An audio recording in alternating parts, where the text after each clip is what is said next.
मित्रों, यह बात राजस्थान के एक जिले अलवर की है, जहां एक बड़े कॉलेज में पढ़ने वाले 3 दोस्त थे, जिनके नाम कपिल, विनीत और दक्ष थे। तीनों में बहुत बनती थी, पर दक्ष अपने दोस्तों से काफ़ी जलता था, क्योंकि कपिल और विनीत बहुत ही पैसे वाले थे और दक्ष एक गरीब परिवार से था। दक्ष हमेशा दोस्तों की तरह पैसे वाला बनकर अय्याशी करना चाहता था। इसके लिए उसने कर्ण पिशाचिनी की सिद्धि करने की सोची, जिसमें उसे जल्दी सफलता मिल गई। उसने विधि विधान से कर्ण पिशाचिनी को अपने बस में कर लिया। अब वह कर्ण पिशाचिनी को प्रेमिका बनाकर अपने सारे कार्यों को अंजाम देने लगा। लेकिन एक दिन आगे की कहानी जानने के लिए इस कहानी को अंत तक जरूर सुनें तथा सब्सक्राइब कमेंट करके बेल आइकन दबाना न भूलें और शेयर अवश्य करें। धन्यवाद। नमस्कार, मैं रणवीर सिंह लोटस एंटरटेनमेंट में आपका हार्दिक स्वागत करता हूँ। मित्रों, दक्ष ने कर्ण पिशाचिका को प्रेमिका के रूप में स्थान देने का वचन दिया और कहा कि मुझे बहुत सारा पैसा, बड़ा घर और बड़ी गाड़ी चाहिए। इसके बदले जो तुम्हें चाहिए वह मैं सब दूंगा। कर्ण पिशाचिनी ने कहा कि दक्ष, ये सब बहुत जल्दी तुम्हारे पास होगा, बस तुम्हें अपना वचन नहीं भूलना है, क्योंकि अक्सर लोग अपना वचन तोड़ देते हैं और मुझे उन्हें मारना पड़ता है। दक्ष ने कहा, ऐसा कभी नहीं होगा। फिर कर्ण पिशाचिनी गायब हो गई।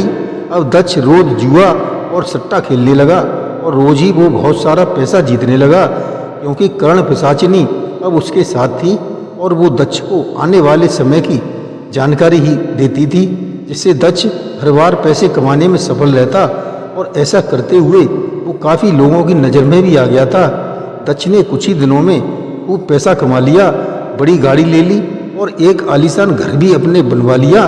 और साथ ही साथ कर्ण पिशाचिनी को जो स्थान दिया था, जो प्रेमिका का रिश्ता उसके साथ था, वो उसको भी अभी ठीक ढंग से निभाता आ रहा था। उसके दोनों दोस्त उसके बारे में उसके पीछे बात करते रहते थे और कहते थे कि कल तक ये हमारी गाड़ी में घूमता था, इसकी जेब में खाली रहती थी और इसके इतने फटे हाल थे, लेकिन समझ में नहीं आ रहा ये कैसे इतना पैसे वाला बन गया। यह सब सामान्य तो नहीं, कुछ तो गड़बड़ पक्का है। दोनों ने सोचा कि हम इसका पीछा करके और इस पर नज़र रख के इसके पैसे कमाने का राज जान लेते हैं। कपिल और विनीत अब दक्ष का पीछा करने लगे। वो जहाँ भी जाता दोनों उसके पीछे साई की तरह सुबह से शाम तक लगे रहते। फिर जैसे ही अंधेरा हुआ, उन दोनों ने देखा कि एक सुंदर और पतली सी लड़की दक्ष से मिलने एक सुनसान जंगल जैसी जगह आई। फिर दोनों कहीं अंदर घने जंगल में चले गए और कपिल और विनीत दोनों को ही दिखना बंद हो गई। काफ़ी देर इंतजार करने के बाद भी जब वे दोनों कहीं नहीं मिले, तो कपिल और विनीत घर के लिए वापस आ गए और कल फिर दक्ष का पीछा करने का कहकर दोनों अपने घर चले गए। अगले दिन दोनों ने सोचा कि दक्ष को शराब पिलाकर उससे सब उगलवा लेते हैं। फिर क्या था, दोनों ने दक्ष को लेकर शराब पीने चले गए। विनीत के पुराने घर में बैठकर तीनों शराब पीने लगे। कपिल और विनीत ने शराब काफ़ी कम पी थी और दक्ष को ज़्यादा पिला दी, जिससे दक्ष ने अपने होश खो बैठा।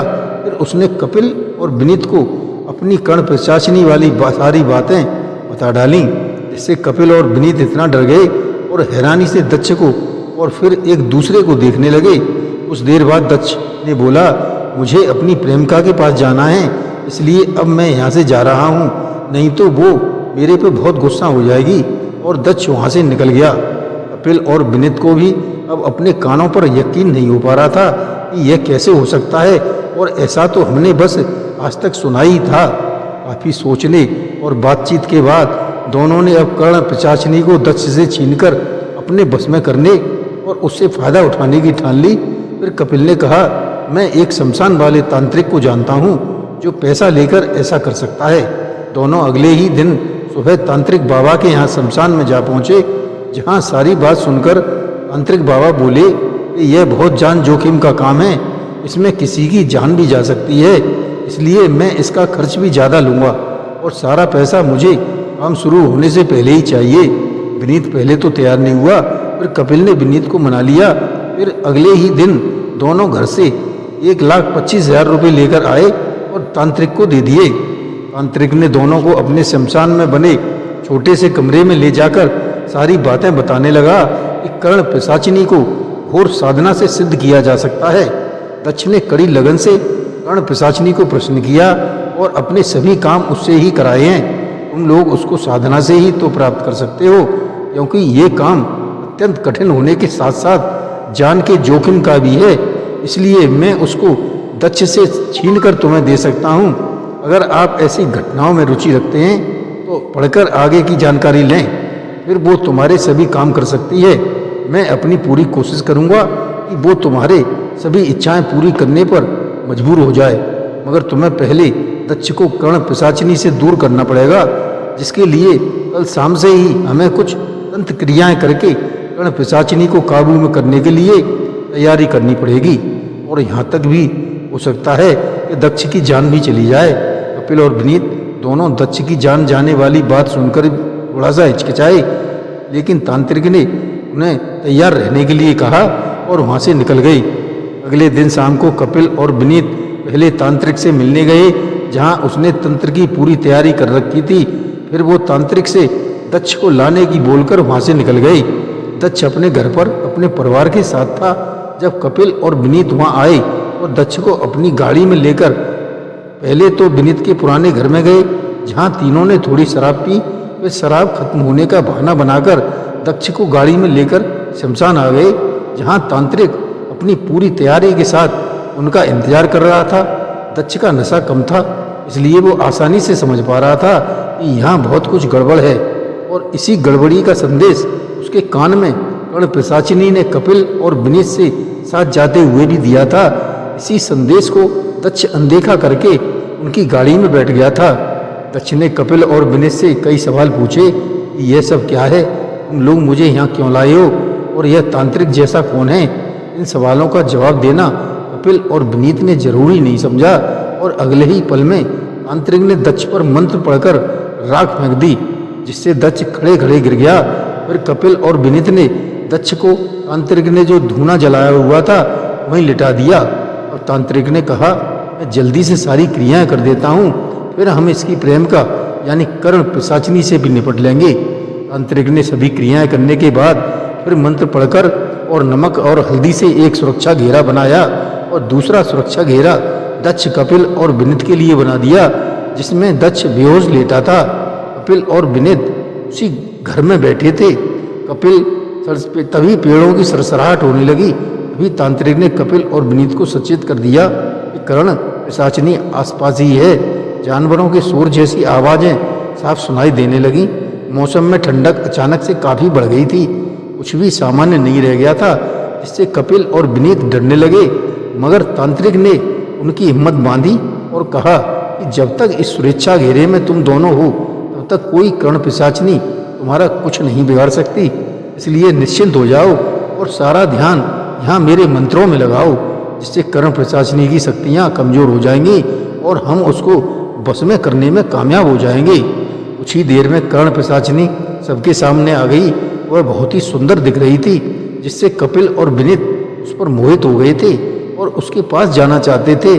मगर अगले ही पल तांत्रिक ने उन दोनों को रोका और कहा, यह कर्ण पिशाचिनी का मायावी खेल है। यह खेल तुम्हें फंसाने के लिए रचा गया है। अपने होश में रहो और मंत्रों पर ध्यान दो। यह अभी हमारे बस में होगी, फिर इससे हमें कोई खतरा नहीं रहेगा। कर्ण पिशाचिनी दक्ष को देखे जा रही थी। फिर उसने जोर जोर से दक्ष का नाम लेना शुरू कर दिया, मगर दक्ष नहीं उठा। उधर तांत्रिक ने अपने घेरे में ही खड़े होकर एक धारदार बड़ा चाकू कपिल और विनीत की तरफ फेंककर दोनों को दक्ष का गला काटने को कहा।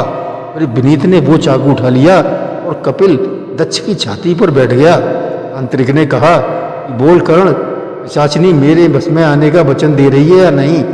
तेरे प्रेमी दक्ष का गला अभी काटे देता हूँ। अब कर्ण पिशाचिनी बोली कि मैं दक्ष को यहाँ से जिंदा लेकर जाऊंगी, मगर पहले तुम तीनों का खून पीऊंगी और तुम्हारी आत्मा से भी गुलामी कराऊंगी। सोच लो, तुम अभी भी समय है। मगर तांत्रिक नहीं माना और उसने कहा कि मार डालो इसके प्रेमी को और रुकना मत, चाहे जो भी हो जाए। विनीत चाकू लेकर उसके गले की तरफ बढ़ा, मगर देखा तो विनीत की माँ ने सामने खड़े होकर उसको आवाज़ दी और कहा, विनीत यह क्या कर रहा है तू? अपने दोस्त को मार रहा है। चल चाकू फेंककर मेरे साथ चल यहाँ से। यह सुनकर विनीत ने जल्दी से चाकू सुरक्षा घेरे से बाहर फेंक दिया। विनीत बोला कि मेरी माँ इसको मारने से मना कर रही है, इसलिए मैं इसको नहीं मारूंगा। और विनीत उठकर बाहर कदम रखने ही वाला था कि तांत्रिक ने विनीत से कहा कि विनीत, ये सब भ्रम है, ऐसा कुछ नहीं रहा। इस कर्ण पिशाचिनी ने दक्ष को बचाने के लिए ही ऐसा किया है। अभी कर्ण पिशाचिनी दक्ष को आवाज दिए जा रही थी। तांत्रिक ने कहा, यह नोकला सरिया इसके मुंह में डाल दो और इसको जल्दी से खत्म कर दो, क्योंकि यह कर्ण पिशाचिनी तो हमारी बात मानने वाली नहीं है। ऐसा कहकर तांत्रिक ने एक सरिया कपिल की तरफ ठीक सुरक्षा घेरे के अंदर फेंक दी, जिसे कपिल ने उठा लिया और दक्ष की छाती पर फिर से बैठ गया। कर्ण पिशाचिनी ने अपनी पूरी ताकत से दक्ष को पुकारा, जिससे दक्ष की आंखें एकदम से खुल गईं और उसने अपनी छाती पर बैठे कपिल को उछालकर सुरक्षा घेरे से बाहर फेंक दिया। कर्ण पिशाचिनी ने अब अपना खूंखार रूप धारण कर लिया, जिसमें उसके लंबे दांत, नुकीले नाखून, बिल्लौरी डरावनी आंखें, खुले लंबे और 6-7 फुट के काले खुले खुले बाल उसको खौफनाक और हैवान बना रहे थे। फिर वो अगले ही पल भूखी बाघिन की तरह लपकी और कपिल की गर्दन पर अपने लंबे नुकीले दांत गड़ा दिए और उसकी सांसों की नली फाड़ डाली, जिससे वो लंबी लंबी सिसकियां लेने लगा और खून का फव्वारा उसकी गर्दन से बहने लगा। यह मंजर किसी का भी दिल दहला सकता था और ऐसा ही हुआ भी। नीत भी सुरक्षा घेरे से निकलकर शमशान से बाहर भागने लगा। तांत्रिक ने उसको अपने सुरक्षा घेरे लेने की बात कही, मगर जैसे वो अपनी सुध बुध खो बैठा हो, उस मौत के खौफनाक मंजर ने उसकी सारी हिम्मत खत्म कर दी थी। वो इस तरह होशो हवास में नहीं था। विनीत शमशान में बस 50 मीटर ही सुरक्षा घेरे से आगे गया होगा। उतने में ही कर्ण पिशाचिनी अब उस पर झपट पड़ी। सबसे पहले उसने विनीत की आंखें अपने नुकीले नाखूनों से फोड़ डाली। विनीत दर्द से चीख पड़ा। फिर कर्ण पिशाचिनी ने विनीत की जीभ को अपने दांतों से पकड़कर बाहर खींचा और खा गई। विनीत अब अधमरा हो गया था, उसमें मुश्किल से ही कोई सांस बची होगी।